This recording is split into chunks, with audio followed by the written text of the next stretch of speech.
नमस्कार, मैं विवेकानंद सिंह। पिछले कड़ी में मैंने आपको बताया था लाभ हानि से संबंधित प्रश्न, उसके कुछ फॉर्मूला, कुछ ट्रिक। उसी कड़ी में मैं आगे फिर से बता रहा हूं आपको। कंडीशन ये है, जब दो वस्तुएं समान मूल्य पर बेची जाएं तो किस तरह से हम प्रश्न को सॉल्व करते हैं। पहले प्रश्न एक देख लेते हैं।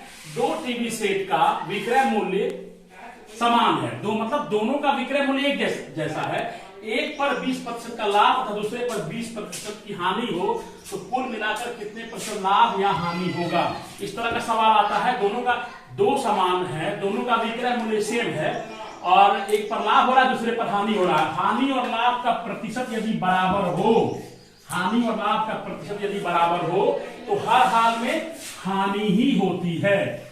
एक बार फिर समझिए कि यदि विक्रय मूल्य एक हो और एक वस्तु पर 20% कुछ भी x प्रतिशत लाभ हो, दूसरे पर x% हानि हो तो फाइनली आपको हानि ही होगी, लाभ नहीं होगा। अब कितना हानि या लाभ होगा उसके लिए फॉर्मूला होता है, क्योंकि दोनों समान रहता है, इसमें 20% है तो x² बटा 100% हानि होगी। तो x की जगह पे यहाँ पे क्या है, 20% लाभ है तो 20 का स्क्वायर बटा 100% यही हानि होगा। अब इसको सॉल्व कर देते हैं हम लोग। तो 20 का स्क्वायर क्या होगा, 400 बटे 100% बराबर 4%।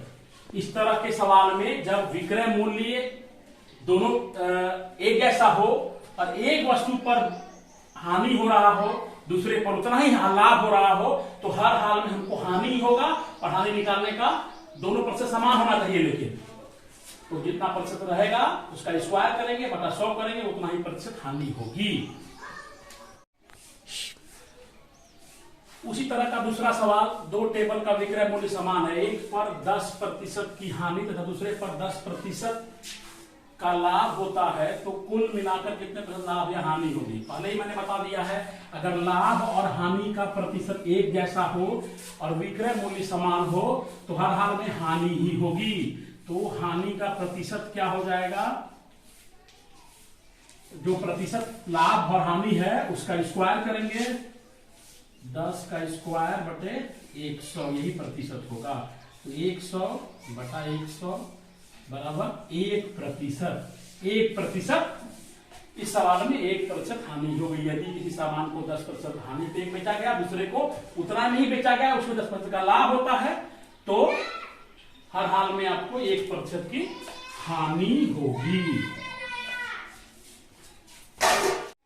अब उसी कड़ी में लाभ हानि का ही सवाल है। जब कुछ वस्तुओं का क्रय मूल्य कुछ अन्य वस्तुओं के विक्रय मूल्य के बराबर है। प्रश्न समझिए, उसे समझ में आएगा।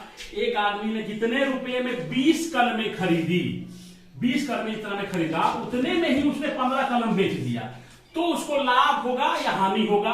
कितना होगा वो चेक करना है। कैसे होगा, जब कुछ वस्तुओं का क्रय मूल्य कुछ अन्य वस्तुओं के विक्रय मूल्य के बराबर है। क्रय मूल्य इसका 20 कलम का क्रय मूल्य 15 कलम के विक्रय मूल्य के बराबर है तो लाभ होगा कि हानि, वो देखेंगे। यदि आंसर प्लस में आएगा तो लाभ होगा और आंसर माइनस में आएगा तो हानि होगा।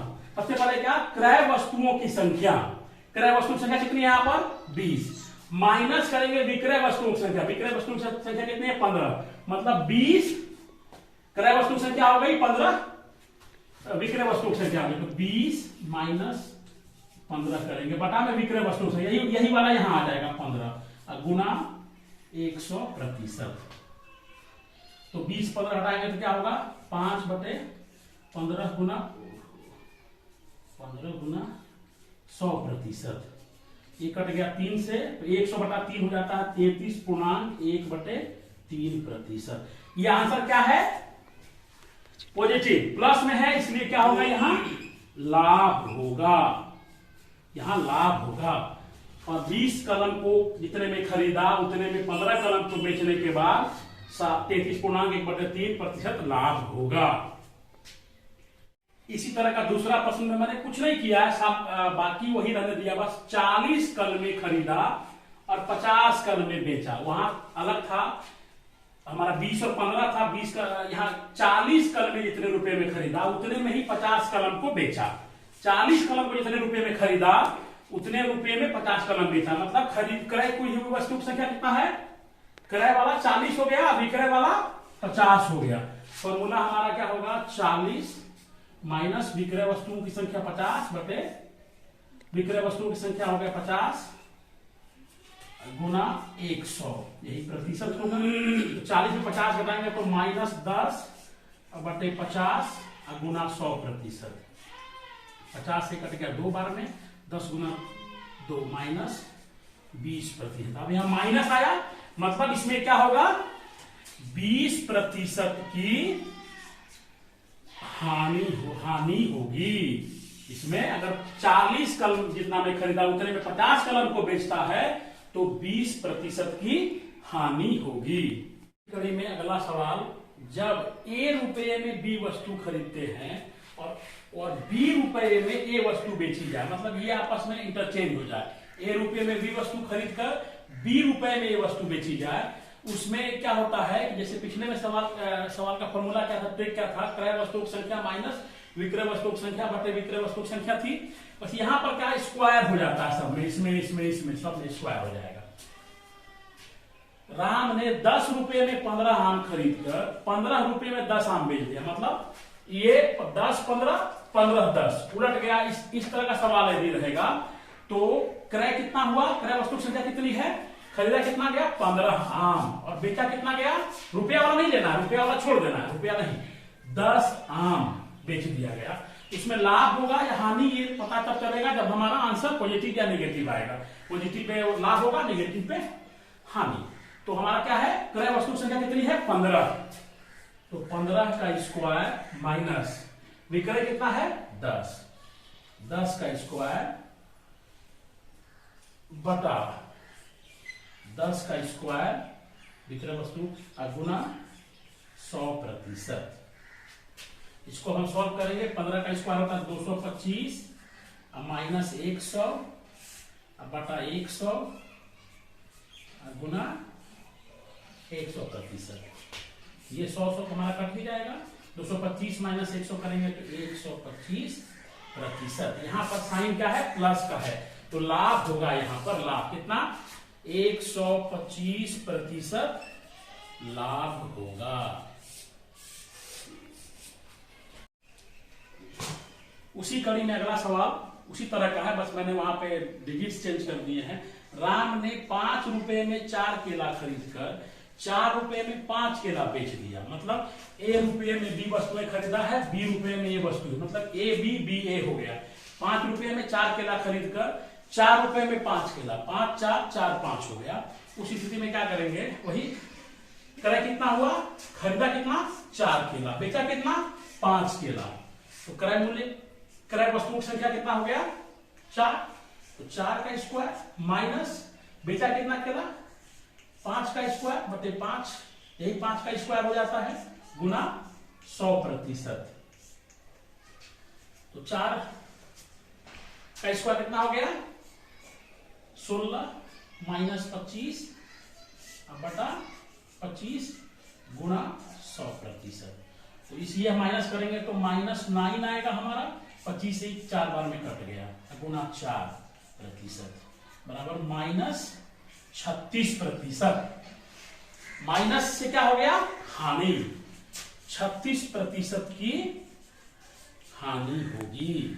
यदि वह 5 रुपए में 4 केला खरीदकर 4 रुपए में 5 केला बेचता है तो 36% की हानि होगी। तो समझ में आ गया आप लोगों को कि A रुपया में B वस्तु खरीदा और B रुपया में A वस्तु खरीदा, मतलब A B B A अगर हो गया तो क्या होता है, क्रय वस्तुओं की संख्या का स्क्वायर माइनस B विक्रय वस्तुओं की संख्या का स्क्वायर। इसको हम A और B के फॉर्म में यदि करें तो B वस्तुओं खरीदा है तो B square minus A square by A square into 100% भी कर सकते हैं हम लोग इसको। ये वस्तुएं बेची है, हाँ ठीक है, इस फॉर्मूला से भी कर सकते हैं। यदि A रुपया में B वस्तु खरीदा और B रुपया में A वस्तु बेचा तो B square minus A square by A square into 100% भी होगा। ये फॉर्मूला वो लंबे तौर पे यहाँ पे लिखा हुआ है। अगले तरह के सवाल में हम देखेंगे, जब 1 रुपये में B वस्तुएं खरीद कर सी रुपए में डी वस्तुएं बेची जाए, मतलब कुछ भी मैच नहीं कर रहा है। पहले था कि ये उलट जाता था, ए बी बी ए हो जाता था, यहाँ पर सभी अलग है, ए बी सी डी सब अलग अलग है। तो उस तरह में हम लाभ या हानि का प्रतिशत कैसे निकालेंगे? बीच वाला गुना B multiply C minus A multiply D bye A multiply D, यही इंटू 100%। अब यहाँ पर समझते हैं, राम ने 5 रुपए में 4 केला खरीद कर 8 रुपए में 6 केला बेच दिया, तो उसे कितने प्रतिशत का लाभ या हानि होगा? मतलब पहला, दूसरा, तीसरा, चौथा, 4 टर्म है। पहले रुपया फिर संख्या, फिर रुपया फिर संख्या, तो पहले का संख्या गुना दूसरे का रुपया करेंगे।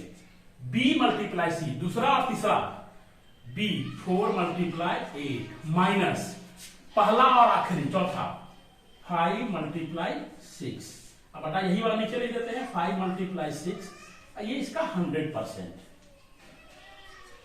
तो 800 के 32 माइनस 30/30 गुना 100। अब इसको हम लोग एक बार फिर से समझते हैं। 5 रुपये में 4 केला, यानी जो 5 रुपया में 4 वस्तु खरीदा, तो इधर 8 रुपया में 6 केला, पहले वाले का वस्तु का संख्या दूसरे वाले के रुपये के साथ सब मल्टीप्लाई करेंगे, और पहले वाले का रुपया दूसरे वाले के वस्तु के साथ मल्टीप्लाई करेंगे, ऊपर में दोनों का माइनस कर देंगे, और नीचे में वही वाला रहेगा जो लास्ट में आता है। ये 5 मल्टीप्लाई 6 5 मल्टीप्लाई, या A multiply D, A multiply नीचे में आएगा, इधर वाला ही नीचे आता है, और गुना 100%। तो हमारा कितना हो जाता है? एक 0 से तो ये कट गया, 32 माइनस 30 2/3 गुना 10% बराबर हो गया 20/3%, यानी कि 6.2/3%। अच्छा, ये आंसर क्या आया है? प्लस में आया है, इसलिए लाभ होगा, लाभ होगा 6.2/3%। मैंने उसी तरह का दूसरा सवाल लिया है। मैंने दूसरा सवाल इसलिए लिया कि इसमें सब बात प्लस प्लस नहीं हो, नुकसान भी हो, इसलिए दूसरा सवाल लिया। राम ने 25 रुपए में 20 संतरे खरीद कर 18 रुपए में 15 संतरे बेच दिया। मतलब रुपया 25 है, संख्या 20 है, यहाँ रुपया 18 है, संख्या 15 है। तो क्या फॉर्मूला मैंने बताया था? ये b मल्टीप्लाई सी, ये माइनस a मल्टीप्लाई डी, मतलब पहले वाले का संख्या गुना दूसरे वाले का रुपया माइनस पहले वाले का रुपया गुना दूसरे वाले का संख्या। अब बता, यही चीज फिर से नीचे लिख देते हैं, पीछे नीचे गुना 100%। अब 20 गुना 18 हो गया, 18 गुना 36 360, माइनस 25 गुना 15 हो जाएगा 375। हेलो 25 गुना 15 है 375। बातें कर लेते हैं। 15 25 75 के 5 रहा 7 15 गुना 30 7 37। ठीक है, 36 ठीक है, ये हो गया। अब हमारा माइनस करने पे क्या आएगा? -15/375 गुना 100।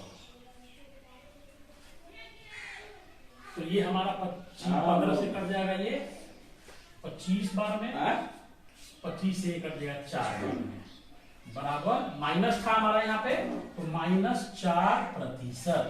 ठीक है, माइनस है, इसका मतलब हानि होगी 4%। अगर 25 रुपए में 20 संतरे खरीद कर 18 रुपए में 15 संतरे बेच दिया, तो कितने 4% की हानि होगी।